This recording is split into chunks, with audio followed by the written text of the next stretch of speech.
Most communication failures, they're not about how you said it. They're what you assumed before you said it.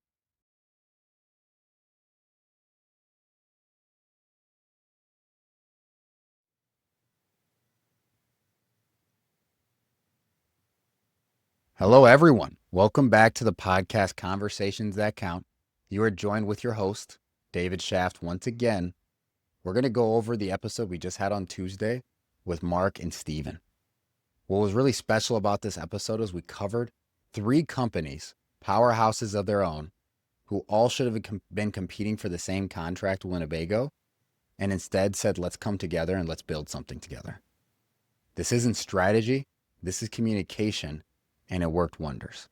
So I took notes on the 8 frameworks that I think this episode was built around, and I know it's going to impact everyone listening on this call. You can start using all this tomorrow.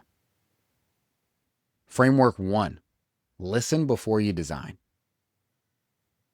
This is really interesting because Mark and his team at first thought people would want surveillance in the RVs, to be able to watch their animals, make sure they're safe. Turned out a lot of people thought this felt like surveillance. Instead, what they wanted was a thermostat. That way they could make sure that the temperature stayed good and safe for their pets. And that way they knew the pet was okay if it ever got too hot or too cold.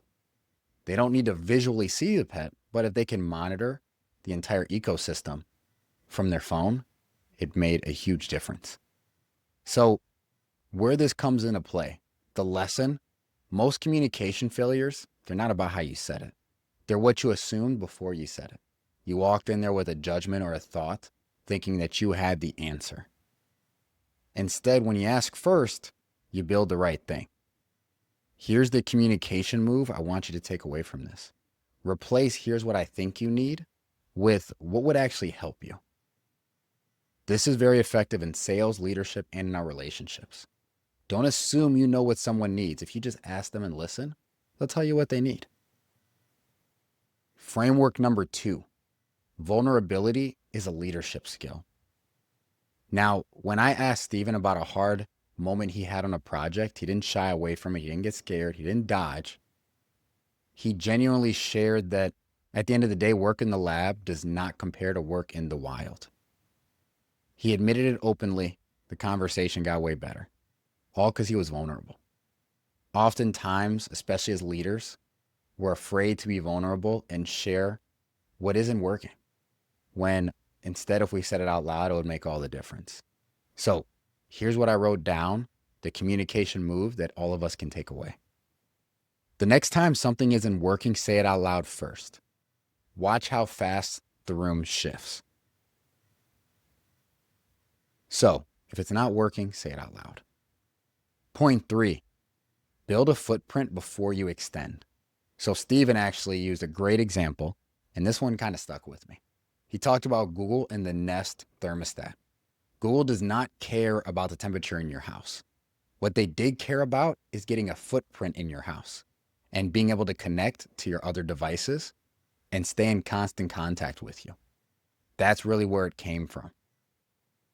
In turn, what their thermostat did for the RV, what that ecosystem they're built to allow them to stay connected to it, it allows them to keep upgrading, improving, and to keep providing products over the lifetime of the RV, not just a one-time thing.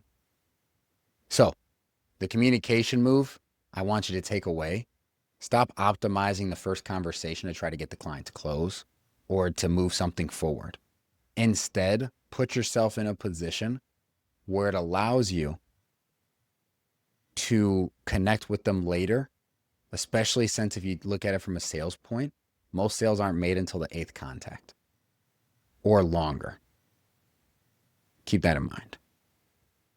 Framework 4, alignment beats ego every single time. Robo, Core Wireless, and Ericsson, they could have competed for the Winnebago contract. Instead, they all aligned. They didn't just focus on, well, we can take this one large contract to our company. They said, we can revolutionize the way the RV industry works. And instead, they worked through their ego. They got aligned as a team, and it made all the difference. They don't spend all their time arguing about who's right. Instead, they spend the time figuring out what's our target and what do we want to accomplish. Here's the communication move I want you to take away from this. In your next disagreement at work, stop and ask, we arguing about who's right, or are we aligned on what the customer needs?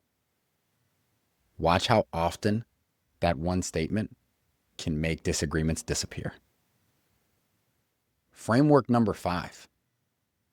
Continuous communication builds brands. So this kind of aligns with what we talked about in part 3, but they really solidified it with their product.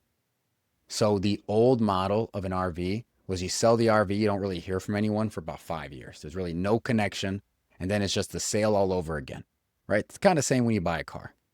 Instead, what they found is if we can keep monitoring not just even the thermostat, but if we can keep monitoring the RV and making sure that people are taken care of through their entire life cycle of owning the RV, they will always want to work with us because we're always communicating with them. Now they're looking for who is the brand that makes me feel like I'm with a family, not just a one-time sale. Mark actually used a good story of when they dropped off a part to a customer because they were stranded and in a tough spot. And that family, I guarantee you, will use Winnebago for the rest of their lives because nothing makes you feel safer. Now, the communication move I want you to take away, very simple. Pick 3 people you haven't talked to in about 6 months.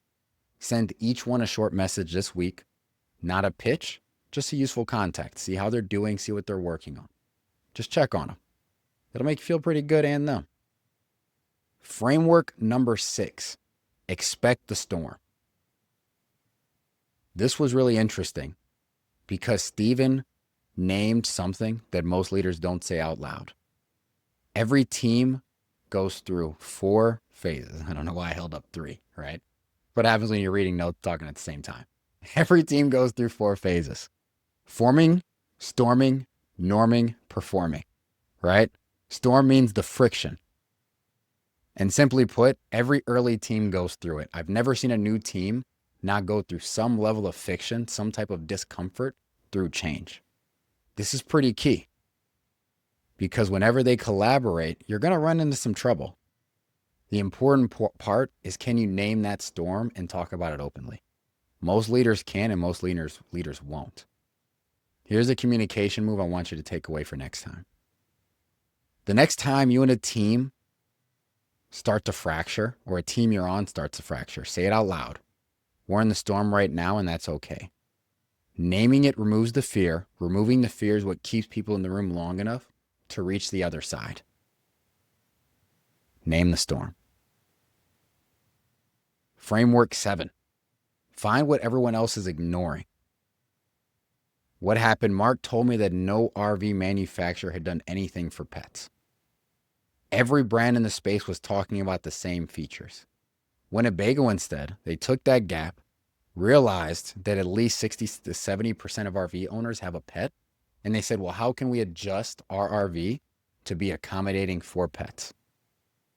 And they did exactly that. So make sure that you look for the gaps in the market, find what people are ignoring. It's really cool because you can't just out-talk your competition all the time. You can do that a little bit, but there reaches a point where features matter too.